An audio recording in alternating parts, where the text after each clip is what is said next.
xoş gördük hamınızı. Yoxluğa yoluxma verilişinin növbəti sayı ilə yenə evinizin qonağıyıq. Bugün tütün məmulatlarının zərərlərindən və siqaret çəkmə vərdişindən uzaq dayanmağın yollarından danışacağıq. Bu işdə bizə kömək edəcək mütəxəssislər studiyamızın qonaqlarını istərdim təqdim edim. Həkim, invaziv kardioloq Şəfəq xanım Nəzirova. Şəfəq xanım, xoş gördük sizi. Xoş gördük. Və Səhiyyə Nazirliyinin İctimai Səhiyyə və İslahatlar Mərkəzinin nümayəndəsi Şəhla xanım Kazımova. Şəhla xanım, xoş gördük. Xoş gördük, hər vaxtınız.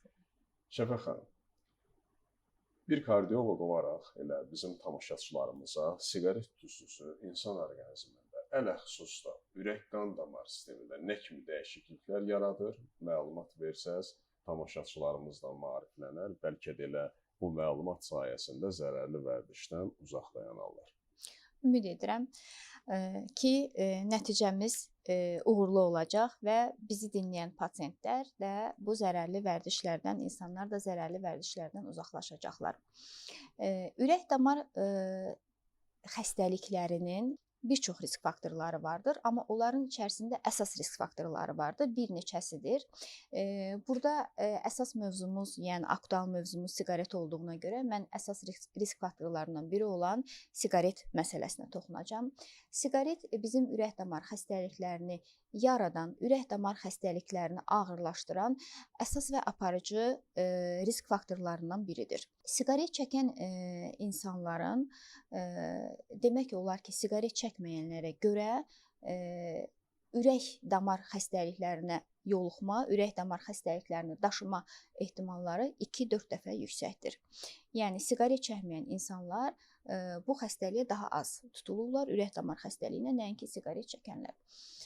Siqaretin tərkibində olan nikotinin, qətranın, bəzi toksik maddələrin və sərbəst radikalların həm ürək damarlarına, yəni ürəyə, ürək əzələsini qidalandıran tac damarlara, həm də ürək əzələsinin özünə çox ciddi zərərli təsirləri vardır.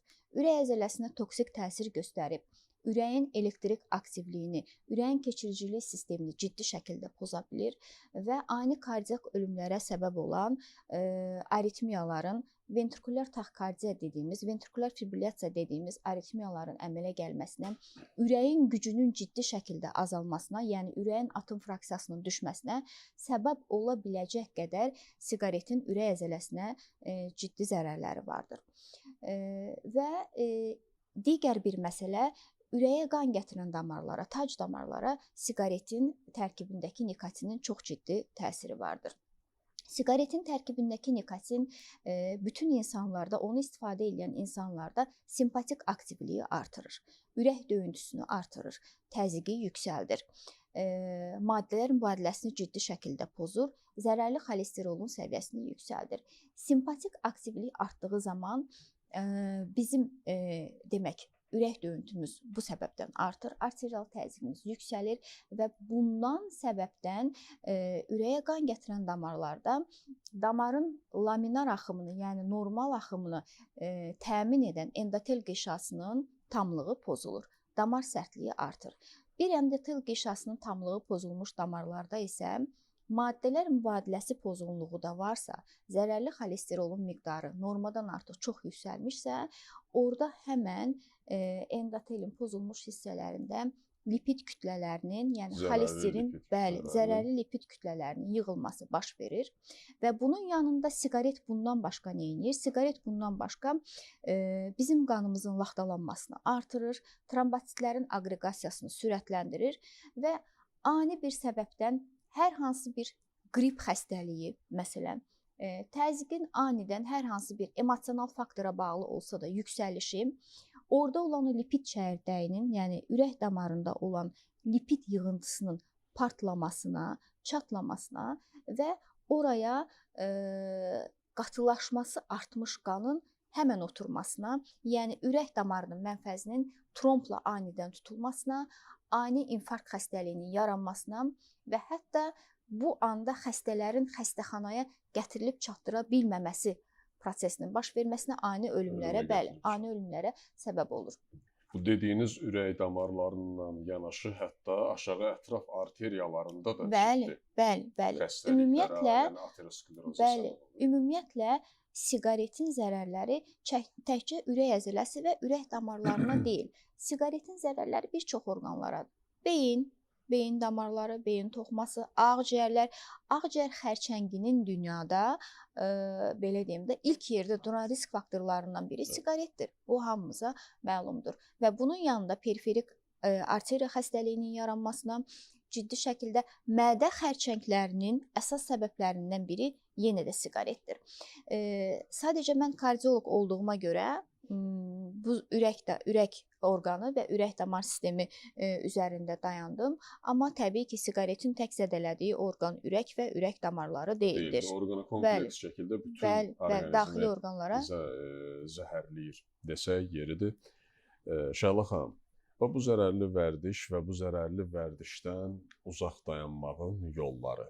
Əgər bu barədə danışırıqsa, İctimai Səhiyyə və İslahatlar Mərkəzinin fəaliyyətinə toxunmasaq böyük günah işləmiş olarıq. Gəlin bu günahı işləməyək. Elə ismin fəaliyyətinə toxunaq, tamaşaçılarımıza isim nə işlər görür? Bunu deyin. Nəzərinizə çatdırım ki, artıq bu il 2026-cı ildə isimin İctimai Səhiyyə və İslahatlar Mərkəzinin 20 illik yubileyi baş tutacaq inşallah sentyabr ayında. Doğrudan da İctimai Səhiyyə və İslahatlar Mərkəzinin yaranması Səhiyyə Nazirliyində böyük bir inqilabdır. Nəyə görə? Çünki bütün mövzuların, bütün xəstəliklərin, səhiyyədə baş verən bütün islahatların, maariflənmənin təməli məhz ictimai səhiyyədən keçir. İctimai səhiyyə dedikdə, məsələn, birinci maarifləndirmə yollarından biri də bu psixoaktiv maddələrdir, siqaretdir və yaxud da digər məsələlərdir ki, biz hal-hazırda onları danışmaq üçün buradayıq. Tütün elə bir demək bağlılıqdır ki, ona hətta sinir sistemi xəstəliyi kimi qələmə alırlar ki, həqiqətən də bu bir xəstəlikdir. Nəyə görə? Siqaret çəkən şəxs artıq xəstə sayılır. Çünki xəstə sayılır. Orqanizmində ilk siqaretdən belə hər hansısa bir patologiya başlayır. Baş verə bilir və biz ictimai səhiyyə olaraq düzdür müəyyən qədər tədbirlər keçiririk, maarifləndirmə yolları ilə, bukletlərlə. Çox sağ olun ki, kütləvi informasiya vasitələrində danışıqlarımızı işıqlandırırsınız. Amma bununla yanaşı 2018-ci ildə bilirik ki, zamanəmiz internet, sosial şəbəkələrdir, mobil portallardır ki, həyatımız o axarda davam etdiyi üçün kütlə harda daha çox toplaşırsa, biz həmin istiqamətdə daha çox işlər görürük. 2018-ci ildə Tütündən İmtina Et adlı mobil əlavə yaradılıb. Bu əlavəni işə saldıqda, demək, bu əlavədən həm tütündən istifadə edən şəxslər, həm də ailəsində kimsə tütündən istifadə edirsə, imtina etmək istəyirsə, həmin şəxslər bu əlavə vasitəsilə qeydiyyatdan keçə bilirlər və qoşulduğu vaxtdan tarixi, gündəlik istifadə elədikləri siqaretlərin orta sayın, məbləğin qeydə almaqla artıq mobil əlavə həmin gündən sonra baxır vaxtına qənaət, cibinə qənaət və tütündən imtina, tütünün nə qədər azalmasına səbəbini açıq-aşkar büruzə verir. Yəni burada sanki tütündən imtina etmək üçün həm stimul verir bu əlavə, həm də ki, imtina etmək üçün orada əlavə maarifləndirici məlumat da yerləşdirmişik ki, həmin məlumatla və yaxud da həmin məsələn gündəlik istifadədə artıq mən neçəsini azaltmışam və yaxud da cibimə nə qədər qənaət eləmişəm, bütün informasiyalar gündəlik olaraq həmin əlavədə qeyd olunur. Bundan əlavə 2021-ci ildə Tütündən İmtina Et adlı qaynar xətt yaradılıb ki, burada da bizdə psixoloqlar əyləşir. Qaynar xəttin nömrəsini də qeyd eləyək ki, 050 870 45 həftə içi 5 gün saat 9-dan 18:00-a qədər aktivdir. Kimsə qərar verir ki, tütündən imtina etmək istəyirəm. Amma müəyyən büdcəsi yoxdur ki, bir terapevt yanına getsin və yaxud da psixoloq yanına hazır deyil üzbə-üzə dərdləşmək kimi. Bəli, bizdə tam ödənişsiz şəkildə Azərbaycan, Bakı daxil olmaqla bütün regionlardan zənglər daxil olunur.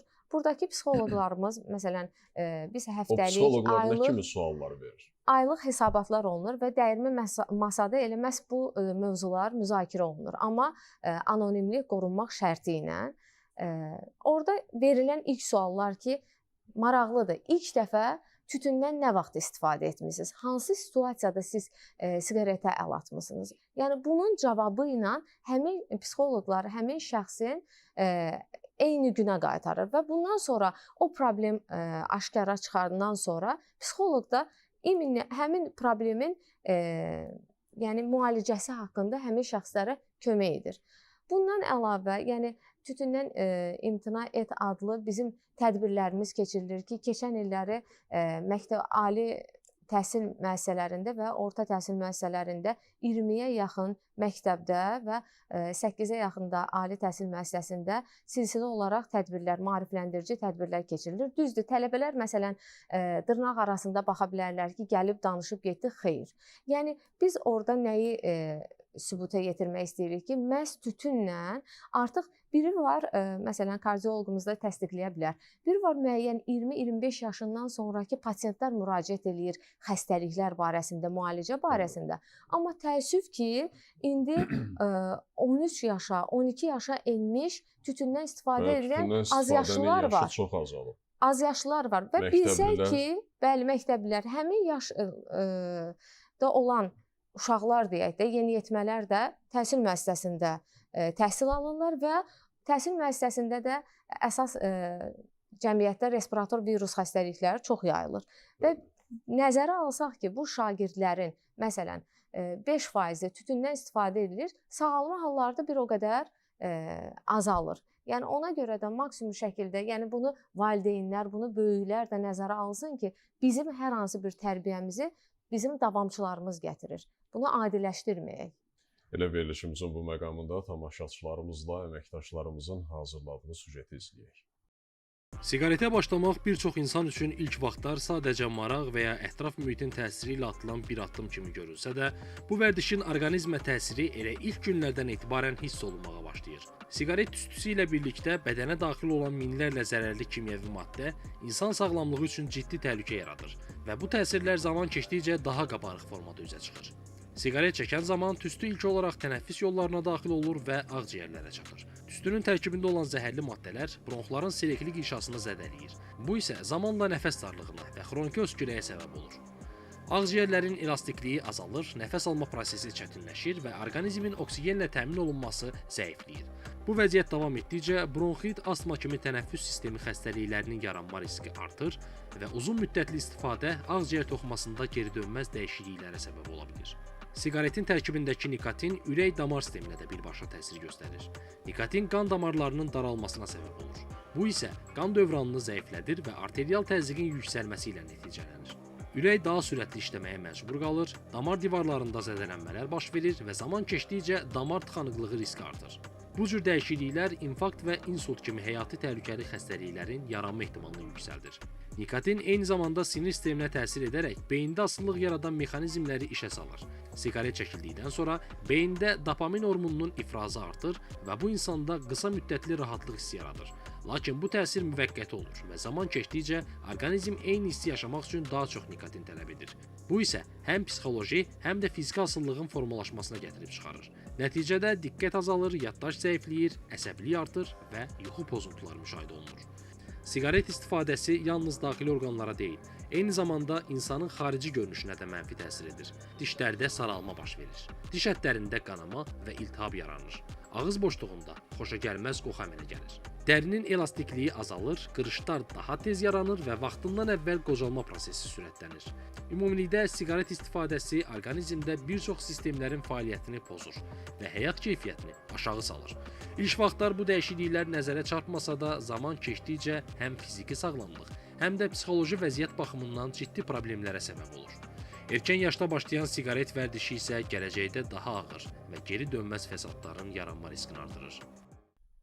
Şəfəq xanım, siz ürək-qan damar sistemində nə kimi dəyişikliklər yaradır? Siqaret bu barədə tamaşaçılarımıza ətraflı məlumat verdiniz. Bir də belə bir şey var, hansı ki, uzun müddətli siqaret istifadəçisidir və evdə oturduğu vaxt hər hansısa bir şikayət olur.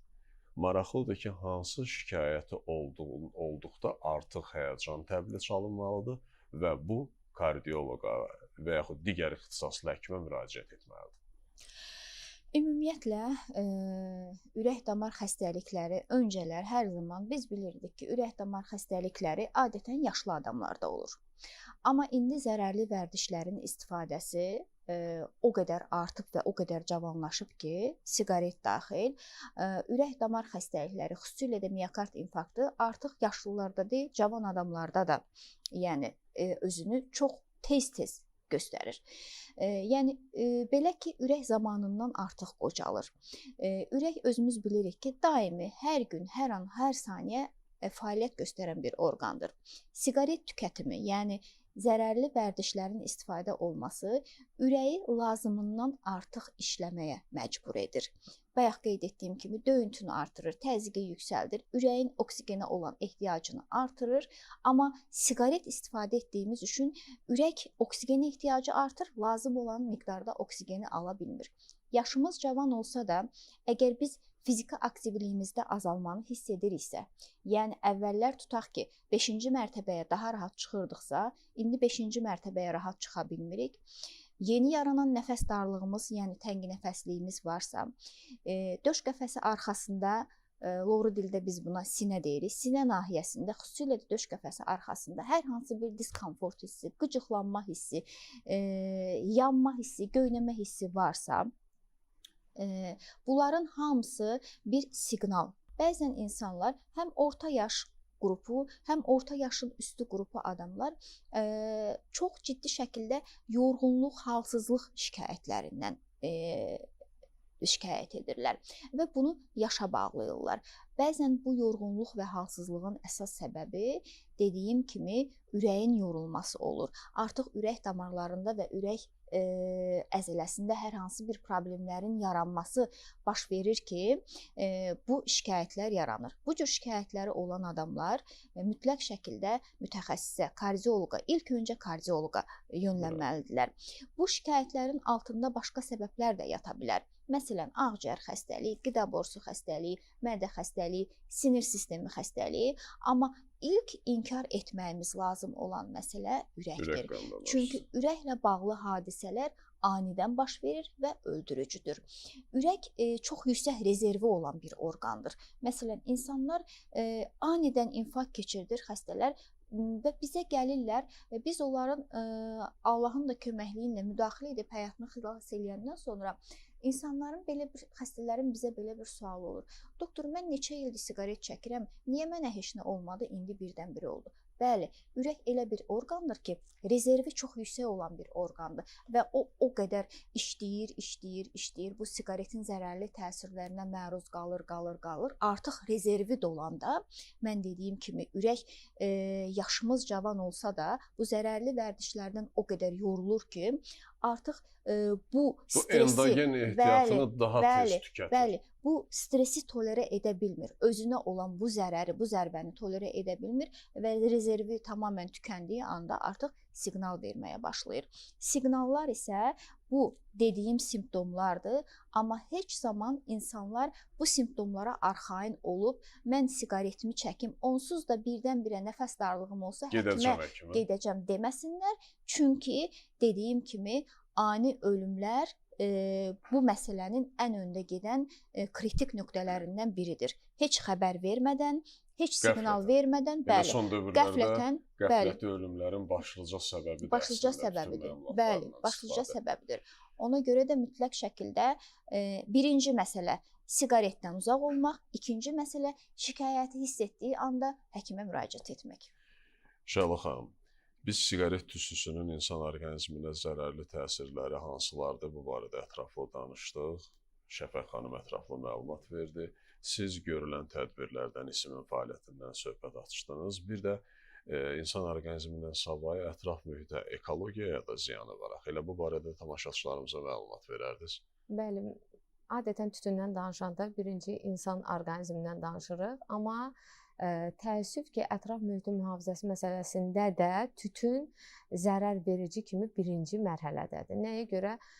Çünki ətrafda baş verən yanğınlardır və yaxud da nəsli kəsilən nadir tapılan heyvanlardır ki, məsələn, söndürülməmiş tütün qabığa atılmış kənarları, onunla da quşlar qidalanır və bununla da onların nəslinin kəsilməyinə gətirib çıxarır. Və yaxud da dünyada baş verən yanğınların səbəbinin çoxu da məhz söndürülməmiş tütünlərin ətrafa atılmağıdır ki, bu da ətraf mühitin mühafizəsi məsələsini pozur, korlayır.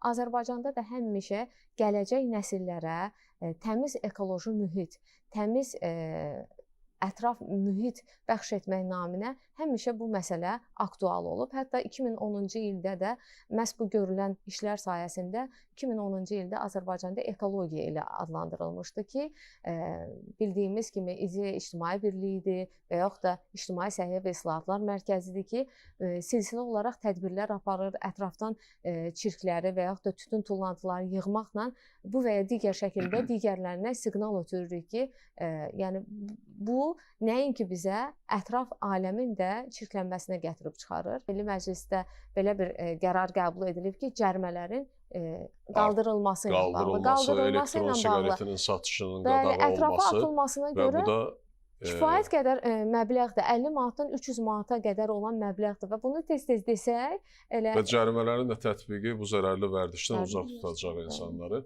Hörmətli tamaşaçılar, növbəti süjetimizi izləyin, sonra söhbətimizə davam edəcəyik.